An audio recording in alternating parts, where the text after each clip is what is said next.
Merci d'être avec nous sur Al24 News au sommaire de l'actualité de ce dimanche 7 juin.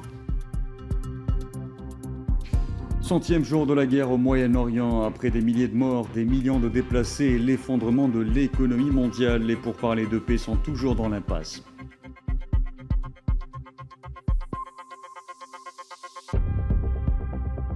Le ministre pakistanais de l'Intérieur, Mohsin Naqvi, dont le pays joue le rôle de médiateur entre l'Iran et les États-Unis, remet une lettre au guide suprême iranien, l'ayatollah Mujtaba Khamenei, lors d'entretien avec le ministre iranien des Affaires étrangères, Abbas Araghchi.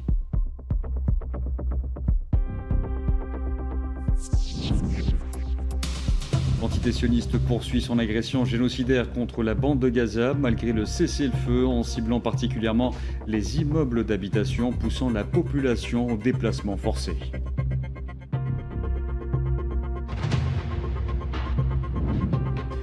Le président algérien Abdelmadjid Tebboune préside une réunion du Conseil des ministres consacrée à des exposés portant notamment sur le secteur des mines.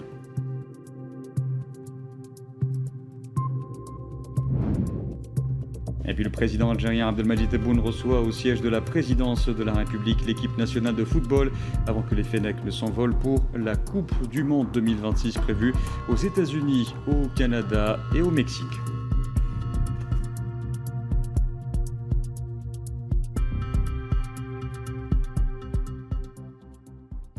Bonsoir à tous. La guerre déclenchée par les frappes américano-sionistes contre l'Iran est entrée ce dimanche dans son 100e jour. Après plus de 3 mois de combat, des milliers de morts, des millions de déplacés. La navigation dans le détroit d'Ormuz reste paralysée et les pourparlers de paix n'ont encore donné aucun signe tangible. Celui-là à Kilal. Le 28 février, le monde a été témoin du déclenchement d'une nouvelle guerre au Moyen-Orient. L'attaque américano-sioniste baptisée Furie épique est lancée au lendemain des déclarations de Donald Trump, qui exprimait ce qu'il a qualifié de frustration quant aux négociations sur le programme nucléaire iranien. L'attaque coûte la vie à l'ayatollah Ali Khamenei, chef suprême iranien, ainsi qu'à d'autres dirigeants militaires et membres du renseignement de haut niveau. Parallèlement, dans le sud de l'Iran, au moins 168 personnes, des enfants en majorité, sont assassinés dans une attaque américaine contre une école primaire de filles. Un carnage qui a fait polémique aux États-Unis. L'Iran riposte le même jour par des tirs de missiles et de drones vers les territoires palestiniens occupés et des bases militaires américaines de la région, notamment au Qatar, au Koweït et aux Émirats arabes unis. L'Iran bloque le détroit d'Ormuz, point stratégique de l'approvisionnement mondial en pétrole et en gaz naturel. Ce blocage entraîne une flambée des prix du pétrole, fragilisant l'économie mondiale. Le président américain menace alors de détruire des infrastructures civiles iraniennes si Téhéran ne rouvre pas le détroit d'Ormuz avant le 7 avril au soir. Le 6 avril, il renforce sa mise en garde, promettant une destruction totale de l'Iran en l'absence d'accord. Le 8 avril, les deux parties ont conclu un cessez-le-feu temporaire de 2 semaines, incluant le Liban, afin de faciliter le dialogue. Cependant, quelques heures seulement après son entrée en vigueur, l'entité sioniste hostile à tout accord de paix a lancé plus de 100 frappes aériennes au Liban. Les pourparlers directs qui se sont tenus à Islamabad les 11 et 12 avril se sont également soldés par un échec. Malgré plusieurs rounds de négociations sous médiation pakistanaise, aucune percée notable n'a été enregistrée à ce jour dans les négociations. Les principaux désaccords portent actuellement sur le programme nucléaire iranien, la levée des sanctions, le déblocage des avoirs gelés, les exportations de pétrole, le contrôle du détroit d'Ormuz et l'arrêt de l'agression sioniste au Liban qui a fait à ce jour des milliers de morts et des millions de déplacés. Après son jour de combat, bien que l'intensité du conflit ait diminué en Iran par rapport à la phase initiale, le risque d'escalade demeure car les négociations continuent de piétiner et des attaques sporadiques persistent sur de multiples fronts. Et avant de continuer sur le dossier iranien, je vous disais en titre, le président algérien, chef suprême des forces armées, ministre de la Défense nationale, Abdelmadjid Tebboune, a présidé ce dimanche une réunion du Conseil des ministres consacrée à des exposés portant notamment sur le suivi de l'extension et du raccordement des stations et des zones industrielles à la ligne minière stratégique Béchar-Tindouf-Garage-Bilat, les préparatifs de la saison estivale et les dispositions d'accueil de la communauté communauté nationale établie à l'étranger l'examen du bilan final de l'opération d'acquisition et de distribution des moutons de l'Aïd au profit des citoyens, ainsi que sur le suivi du renforcement des mécanismes de contrôle des produits destinés à la consommation et le développement des capacités des laboratoires.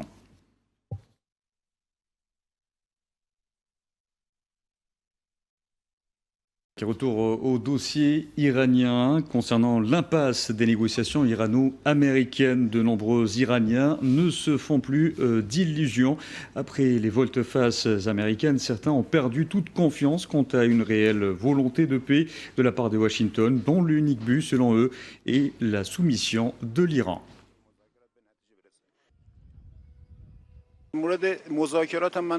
Concernant les pourparlers, je ne pense pas qu'il y aura le moindre progrès. Je ne vois aucune chance de succès car le seul objectif des États-Unis est de forcer l'Iran à capituler et l'Iran ne capitulera jamais, quelles que soient les circonstances. Les gens ont vu ce que sont les États-Unis au Moyen-Orient. Pour les pays de la région, en particulier les nations arabes, les États-Unis n'ont apporté la sécurité à aucun pays. Pour les États-Unis, afin de protéger leurs propres intérêts, aucun peuple, aucun pays, aucun responsable politique de la région n'a la moindre importance. Et je vous le disais en titre, le ministre pakistanais de l'Intérieur, Mohsin Naqvi, a remis une lettre au guide suprême iranien ce dimanche, l'ayatollah Mujtaba Khamenei, lors d'un entretien avec le ministre iranien des Affaires étrangères, Abbas Araghchi, ce dimanche donc à Téhéran, alors que les efforts de médiation pour mettre fin à la guerre 2-3 mois entre l'Iran et les États-Unis semblent être au point mort. Pour rappel, le Pakistan joue un rôle de médiateur dans les négociations indirectes entre Washington et Téhéran sur un éventuel accord de paix.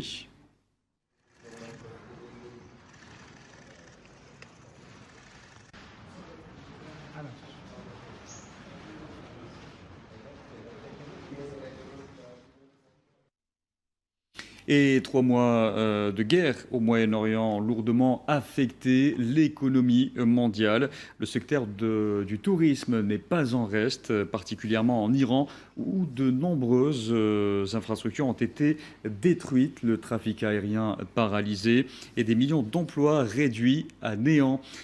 Conséquence, les sites touristiques iraniens, parfois millénaires, sont complètement désertés. Amel Amezian Zitouni. Déclenchée par les États-Unis et l'entité sioniste il y a désormais plus de 3 mois, les conséquences de la guerre en Iran persistent aux grandes dames de l'économie mondiale, affectant ainsi principalement le secteur énergétique, mais aussi celui du tourisme. Le tourisme iranien, autrefois florissant et accueillant chaque année des millions de visiteurs internationaux, est désormais confronté à une crise profonde, laissant les hôtels vides, les avions cloués au sol et des milliers de personnes sans emploi. Selon le ministère iranien du patrimoine culturel, du tourisme et de l'artisanat, les conséquences néfastes de la guerre vont bien au-delà de la simple baisse du nombre de visiteurs. 164 de nos sites historiques et culturels ont été endommagés, dont le musée de Golestan et le palais de Sadabad. Dans 11 provinces, 62 bâtiments ont été détruits. Les répercussions économiques sont également considérables selon des sources du secteur. Les hôtels qui affichaient complets auparavant enregistrent désormais des taux d'occupation inférieurs à 10%. Les voyagistes ont cessé leurs activités et de nombreux guides touristiques dont les revenus dépendent presque entièrement des touristes étrangers sont sans emploi depuis des mois. Les répercussions se sont étendues également au secteur artisanal iranien, réputé pour sa qualité et fortement dépendant des acheteurs étrangers. Les hôtels ont enregistré une baisse de leur taux d'occupation, les agences de voyage ont annulé leurs circuits et les guides touristiques sont au chômage. Tous ces facteurs ont causé d'énormes dommages à la chaîne de valeur du tourisme. De plus, les secteurs de l'artisanat et des transports ont également été touchés. L'espace aérien iranien est resté fermé pendant des mois, même après sa réouverture. Le trafic international a tardé à reprendre. Les compagnies aériennes européennes et du Golfe Persique, piliers des liaisons internationales iraniennes, n'ont pas encore repris leur vol. Le vice-ministre a expliqué les conséquences de cette situation sur la reprise du trafic. Le tourisme est une industrie fragile, comme le verre. Reconstruire la confiance, relancer les compagnies aériennes, cela prend du temps. C'est différent d'autres secteurs où des efforts intensifs pourraient réparer les dégâts matériels. L'industrie touristique iranienne, un secteur qui peine à se remettre après des mois de conflit. Les pays voisins subissent également une chute drastique du trafic aérien et des recettes. Même le sport n'a pas échappé à l'impact de la guerre. L'équipe iranienne de football est arrivée ce dimanche au Mexique où elle se trouve justement son camp de base en prévision de la Coupe du Monde, et ce malgré le refus par les États-Unis où elle doit disputer ses premiers matchs de délivrer des visas à certains membres de son encadrement, une décision condamnée par Téhéran.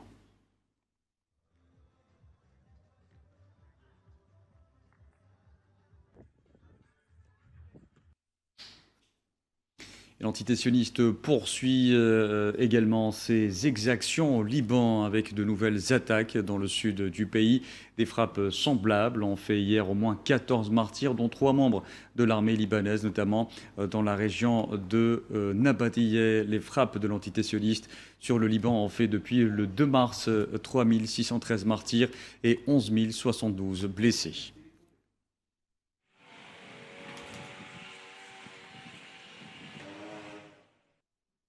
Et des Libanais en deuil se sont rassemblés ce dimanche à Saïda pour faire leurs adieux à des personnes tombées en martyrs lors de frappes de l'entité sioniste à Zebdine, dans le sud du Liban, vendredi dernier, ayant ciblé une ambulance appartenant au scout musulman Risala alors qu'elle livrait l'engin livrait du pain à une famille restée sur place.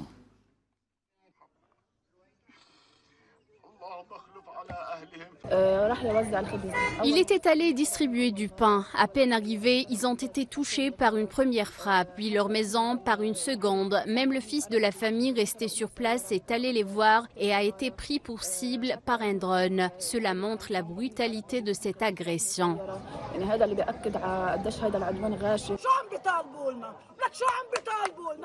Que nous réclame le gouvernement libanais? Dites-moi, que nous réclame-t-il? Monsieur le Président, si vous pouviez entendre la douleur d'une sœur qui a perdu son frère lors de la première guerre et qui vient de perdre son deuxième frère, ainsi que 13 membres de sa famille tués lors de différents bombardements et maintenant perdu une deuxième famille.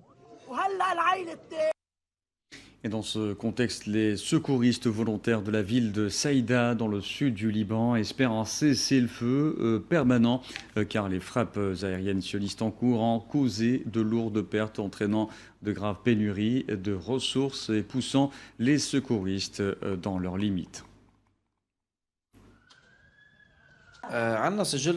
Nous tenons des registres complets. Toutes les missions de sauvetage sont enregistrées ici. Surtout pendant cette guerre, le nombre d'opérations a été incroyablement élevé. Quand on voit des corps carbonisés, démembrés et complètement détruits, cela a forcément un impact psychologique sur les ambulanciers. On doit se réunir pour se confier. Pour l'instant, il ne s'agit que d'un cessez-le-feu unilatéral, car des assassinats et des frappes aériennes ont encore lieu quotidiennement et notre territoire reste occupé. J'espère qu'un cessez-le-feu permanent sera enfin instauré dans ce pays. Parallèlement, l'entité sioniste poursuit son agression génocidaire contre la bande de Gaza. Un pêcheur palestinien est tombé en martyr ce dimanche suite à des tirs des forces de l'occupation sioniste au large de la ville de Deir el-Balah au centre. Depuis le 7 octobre 2023, le bilan des victimes de ce génocide s'est alourdi à 72 971 martyrs et 173 121 blessés, en majorité des femmes et des enfants.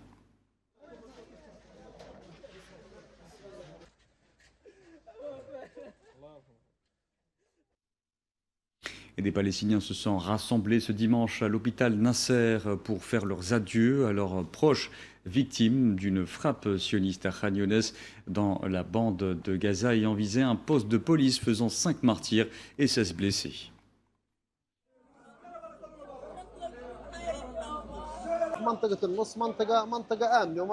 La zone d'Annos à Al-Mawasi est une zone sûre, une zone sans problème. Nous comptions sur les pourparlers en Égypte pour réduire ce bain de sang, mais que pouvons-nous faire? C'est une occupation qui cible toujours les pierres, les gens et les arbres. Nous sommes des citoyens ordinaires. Nous recherchons et demandons la paix. Nous n'appelons ni à la guerre, ni à la destruction, ni à quoi que ce soit d'autre. Nous sommes des gens qui croient en une paix juste.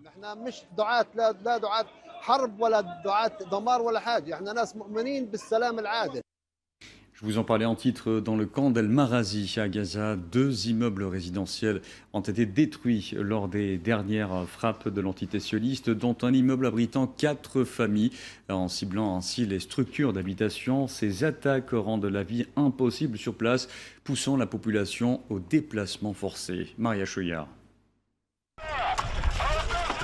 Dans ce décor de fin du monde, les mots manquent. Il ne reste que des regards vides, figés dans le silence d'un traumatisme qui se répète jour après jour. À Gaza, le paysage urbain continue de se fragmenter sous l'impact des bombes. Des frappes aériennes sionistes ont pulvérisé de nouveaux immeubles résidentiels, laissant derrière elles des tonnes de gravats. Contraints de tout abandonner jusqu'à leur propre toit, beaucoup pensaient trouver un répit dans les espaces désignés comme zones humanitaires. Une illusion qui s'effondre un peu plus chaque jour.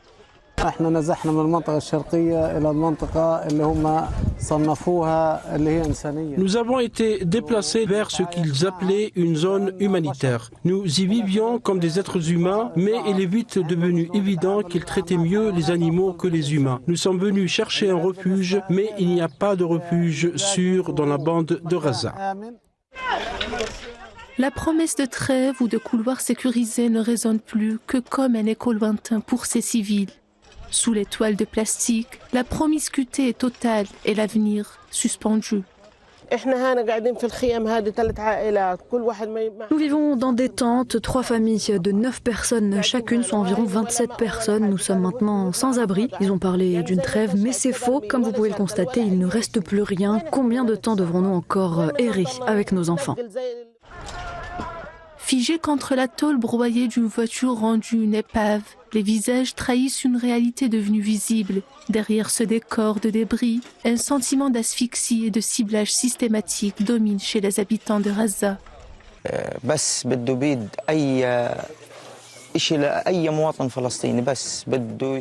L'armée israélienne veut tout simplement exterminer chaque citoyen palestinien. Elle veut nous réduire en ruine. Voilà son objectif. Elle veut déplacer la population, briser son moral, la forcer à fuir. Dès qu'on se croit en sécurité, elle détruit toute forme de vie.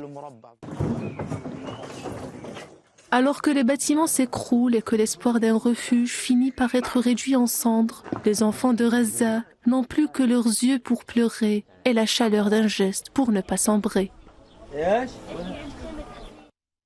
Dans ce contexte, le mouvement de résistance palestinien Hamas a annoncé l'entame de réunions dans la capitale égyptienne, le Caire, avec des factions palestiniennes et des médiateurs pour évoquer la mise en œuvre de l'accord de cessez-le-feu et de l'avenir de la bande de Gaza. Son porte-parole, Hazem Qassem, a indiqué que les réunions visaient à mener à bien ce qui avait été convenu lors de la première phase, notamment l'arrêt de l'agression et de l'escalade israélienne et des assassinats, l'ouverture des points de passage et l'autorisation d'entrée du comité national.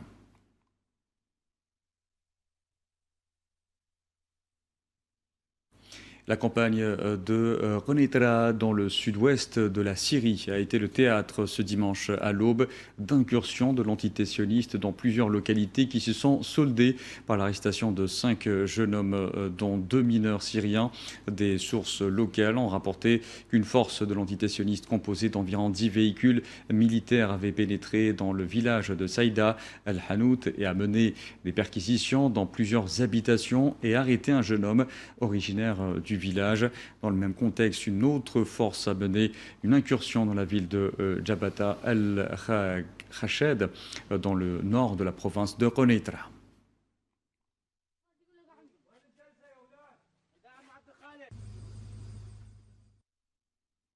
Dans le conflit russo-ukrainien à présent, le ministère russe de la Défense a indiqué que les forces de défense aérienne russes avaient abattu 911 drones ukrainiens dans plusieurs régions du pays au cours des dernières 24 heures, tandis que l'Ukraine a signalé avoir attaqué plusieurs installations logistiques clés en Russie.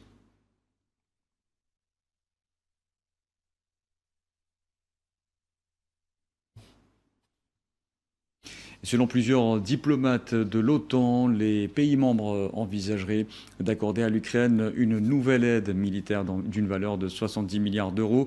Les détails du plan de soutien devraient être dévoilés lors des sommets de l'OTAN en juillet.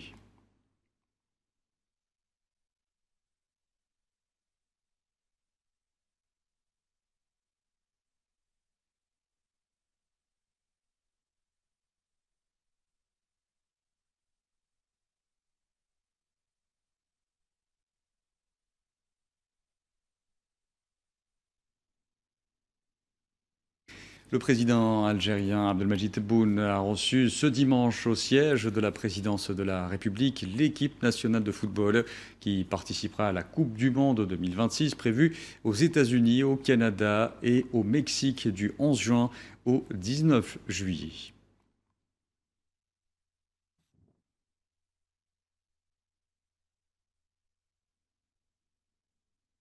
Et avant de s'envoler pour les États-Unis pour prendre part à la Coupe du Monde, la sélection algérienne de football a effectué cet après-midi sa dernière séance d'entraînement au centre technique de Sidi Moussa. Cette séance dirigée par le sélectionneur Vladimir Petkovic s'est déroulée en présence de l'ensemble du groupe après le retour du défenseur Rami Bensebaini et du milieu de terrain Hichem Boudaoui, remis de leurs soucis physiques. On est tous prêts, le groupe vit bien, Inch'Allah. Et on va faire tout pour donner notre maximum, Inch'Allah. Ouais, on va essayer d'améliorer nos points faibles qu'on a fait le match de Pays-Bas. Mais Inch'Allah, on va bien faire et on va bien se préparer pour le premier match de la Coupe du Monde. Je crois, nous comme Algérie, on ne doit pas avoir peur de quelqu'un. Et Inch'Allah, on peut gagner le match. Ouais. On est tous prêts, Inch'Allah, et j'espère qu'on va faire un bon parcours, Inch'Allah. C'est une fierté, c'est une rêve, tu vois, même d'être sélectionné. Dans tous les cas, c'est une rêve. Et de disputer la Coupe du Monde, c'est quelque chose de vraiment spécial pour moi et ma famille. Et enfin, à noter que le contrat du sélectionneur national Vladimir Petkovic a été prolongé jusqu'au 31 juillet 2028, selon la Fédération algérienne de football, qui a également annoncé le prolongement du contrat des membres du staff technique.